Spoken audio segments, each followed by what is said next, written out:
Bonjour à tous et bienvenue sur la chaîne Elios Guidance. Je vous propose le tirage relationnel, affectif et sentimental des poissons pour le mois d'avril 2025. Alors, tirage complexe où vous avez en face de vous quelqu'un qui semble être en difficulté et vous avez un petit peu de mal à ouvrir le dialogue. Mais vous allez voir qu'il y a des solutions et dans ce tirage, on en a trouvé quelques-unes. Donc, je vais vous laisser regarder ça. Mais avant, vous en avez l'habitude. Si vous n'êtes pas encore abonné à cette chaîne, eh bien, n'hésitez pas à le faire. Ça vous permettra de me retrouver plus facilement et ça fait, grandir la chaîne donc je vous en remercie infiniment. Et si vous êtes déjà abonné, merci à vous et continuez à liker, commenter et partager ces vidéos. Vous participez à leur succès et donc aussi à l'accroissement de la chaîne. Donc merci infiniment à tous et beau visionnage.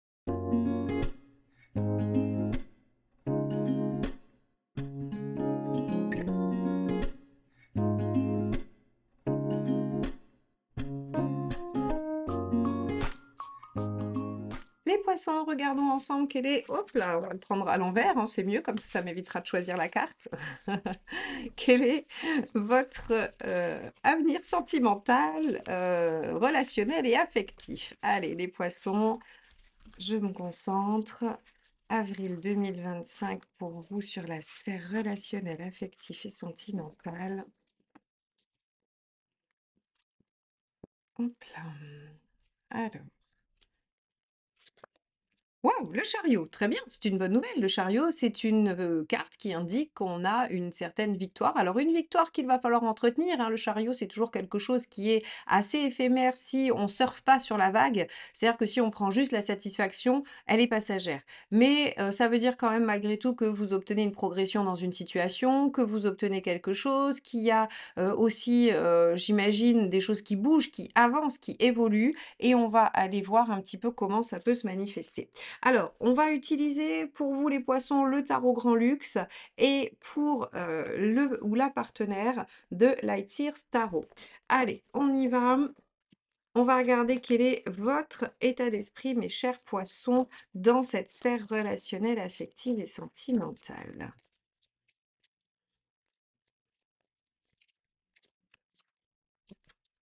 Alors, roi de denier. Alors, le roi de denier, il a envie de sécuriser hein, sa situation, il a envie de poser des bases, il a envie de construire. En tout cas, vous vous posez comme quelqu'un qui a des ambitions de structure, de construction. Donc ça, c'est plutôt, voilà, ça va plutôt dans le bon sens avec le chariot. Maintenant, on va regarder de quoi vous avez envie.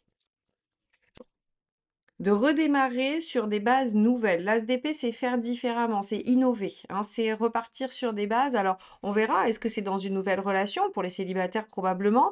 Pour ceux qui sont dans un lien déjà, bah, c'est peut-être envie de, d'injecter du nouveau ou bien de revenir sur une situation, de se réconcilier et de faire différemment, hein, d'adopter une nouvelle posture, du coup plus, constructive avec le roi de denier, plus constructive, plus sécurisante, plus réfléchie.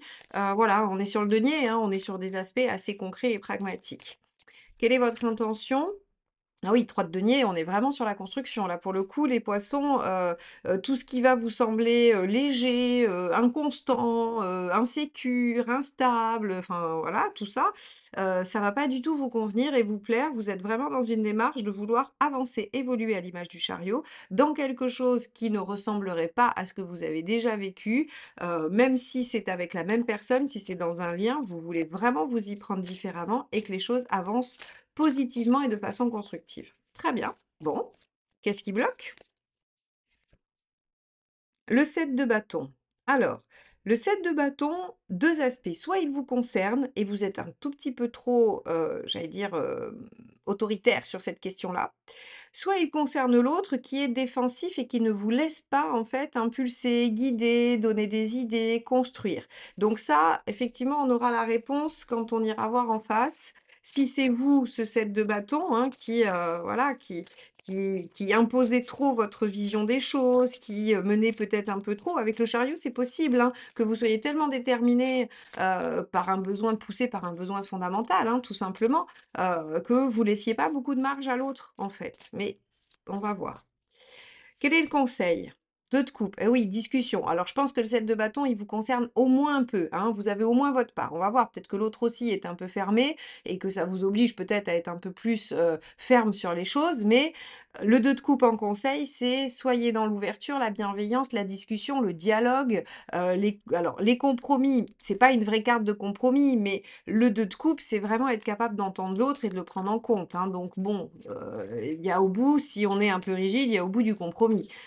Donc, on est vraiment sur cette dynamique. Qu'est-ce qu'il ne faut pas faire? Et oui, y aller tout seul. L'as de coupe en négatif, c'est la solitude, c'est l'autonomie, l'indépendance, hein, d'accord? C'est le fait de pas, voilà, de pas laisser vraiment alors de pas déployer le potentiel, ça oui, ça peut autre ça aussi et finalement de ne laisser aucune chance à ce lien, à cette relation, à cette situation vraiment, mais c'est aussi, partir en quête seul de son bonheur. Alors il y a aucun mal à partir, seul en quête de son bonheur, sauf que si vous voulez que ce soit dans un lien, dans une relation et ce qui est le cas normalement dans ce tirage, eh bien, c'est pas très pratique de partir tout seul droit devant.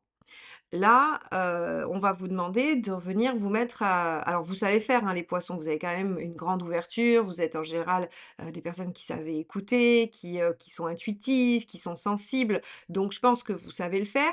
Mais si vous n'êtes pas là, tout de suite, en train de le faire de façon, j'allais dire, intuitive et instinctive, c'est qu'on est venu toucher quelque chose et qu'on est venu surtout toucher votre besoin de sécurité, et c'est peut-être ça qui vous fait réagir. On va regarder ce qu'il y a en face, hein, ça va être intéressant de voir, parce que si ça se trouve, c'est effectivement la posture de l'autre en face qui vous fait réagir comme ça. Et on vous rappelle à vos premiers amours d'ouverture, d'empathie, d'écoute, de bienveillance, hein. Allez, on regarde. Quel est l'état d'esprit de la personne en face de vous, les poissons? 2 d'épée, on a quelqu'un qui est en réflexion, mais du coup qui est pas dans le mouvement, qui est effectivement peut-être dans une forme d'inertie et ça vous agace. Bon, quelle est l'envie de la personne en face? Reine d'épée, d'être purement factuel, de trancher, de décider, de ne pas se laisser, atteindre. Parce que la reine d'épée, vous savez, hein, reine d'épée, c'est celle qui a souffert et qui a décidé de plus se laisser faire, hein. Voilà, donc la reine d'épée, elle décide, alors ça peut être un homme, une femme, peu importe, c'est une énergie, elle décide de tout refaire passer par le prisme du mental et de l'intellect pour que l'émotionnel soit sauf. Donc effectivement, là, on a 2 cartes d'épée. Bon, on peut imaginer que le 7 de bâton, il est pas qu'à vous, hein. 4 de coupe. Eh oui, c'est qu'en fait, vous avez en face de vous quelqu'un qui veut garder quelque chose d'un petit peu inerte et vous, vous avez envie d'avancer. Donc effectivement, vous commencez à vous poser des questions sur la capacité peut-être de cette relation à se construire, à évoluer, à donner quelque chose de concret. Et donc en fait, ça vient créer chez vous comme une forme d'impératif de il faut que ça avance, il faut que je mette des choses en place parce que cette espèce de statu quo de truc un peu mi-figue, mi-raisin, ça vous va pas, ça vous convient pas. Et vous avez raison, hein, c'est pas le sujet. Par contre, là, en l'état actuel du tirage, j'ai envie de vous dire, soit vous ouvrez le dialogue et vous essayez de trouver des compromis et vous arrivez à trouver quelque chose peut-être qui vous amène à 2, soit effectivement vous êtes dans l'as de coupe et vous perdez l'autre, hein. Vous perdez l'autre, en chemin parce qu'il suivra pas. Donc on va regarder ce qui bloque, en face. Page de pentacle, c'est qu'en fait la personne ne se pense pas en capacité de, n'a pas repéré son potentiel ou le potentiel de la relation. On a quelqu'un qui semble assez en difficulté pour utiliser ses forces et semble plutôt, vous savez, c'est en fait, on peut pas être partout et là, j'ai l'impression que vous avez quelqu'un qui est en train de défendre une position. Alors, on dirait que c'est la guerre, vous voyez?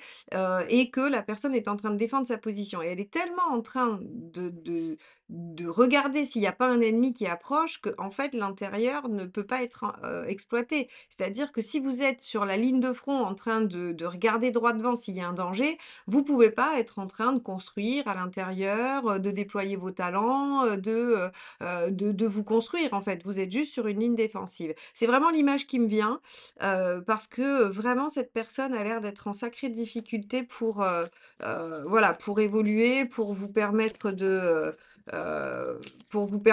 d'accéder, j'allais dire, à ses ressentis et aussi à sa volonté de construire. Bon, les facilitateurs. Reine de bâton. Ouais, imposez-vous quand même, mais dans la discussion, la reine de bâton, elle est assertive. C'est-à-dire qu'en fait, elle exige les choses, mais tout en prenant en compte, ce qu'il y a en face. Donc on vous dit: «Bah, oui, OK, tenez bon», parce qu'après tout, vos besoins doivent être respectés. Vous pouvez pas juste vous plier, au côté, guerrier de l'autre en face qui vous autorise aucune brèche, hein. Mais en même temps, il faut y aller avec diplomatie, avec, bienveillance, hein, à l'image du 2 de coupe. Et l'autre facilitateur, ouais, faut pas se laisser faire de toute façon. Le 5 d'épée dans les conseils, c'est ne vous laissez pas faire, ne vous laissez pas marcher sur les pieds, voilà, ne vous laissez pas non plus faire du mal. Donc ici, la reine de bâton vous dit, bah, soyez, dans la discussion, dans l'ouverture, et dans l'énoncé de vos besoins et ne laissez pas l'autre vous marcher dessus ou ne laissez pas l'autre vous faire du mal. Alors, bon, j'ai envie d'aller voir tout de suite où vous en êtes à la fin parce qu'on pourrait imaginer quand même que, c'est compliqué, hein, c'est compliqué. Ouais, roi d'épée. Roi d'épée et la deuxième, regardons.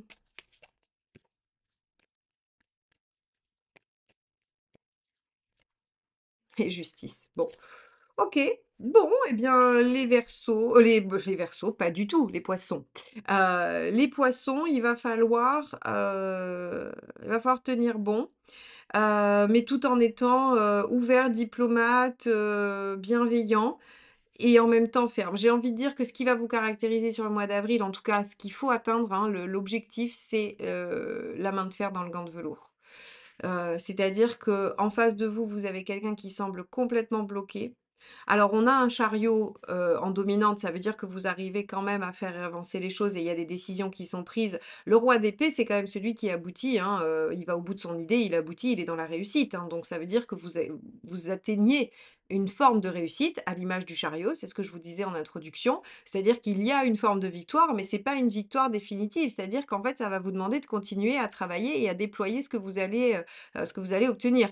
En gros, vous avez en face de vous une porte blindée, vous allez réussir à mettre un pied dans la porte parce que vous allez réussir à trouver le moyen de faire entrouvrir cette porte, vous mettez le pied dedans, mais vous n'avez pas encore traversé la pièce, hein, donc voilà.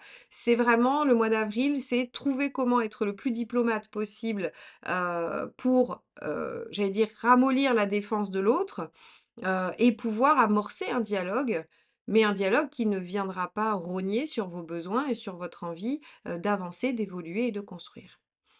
Voilà mes chers poissons, pour vous, pour ce mois d'avril, eh bien, il ne me reste plus qu'à vous souhaiter bon courage et je vous dis à très, très vite pour de nouvelles guidances. Bye bye.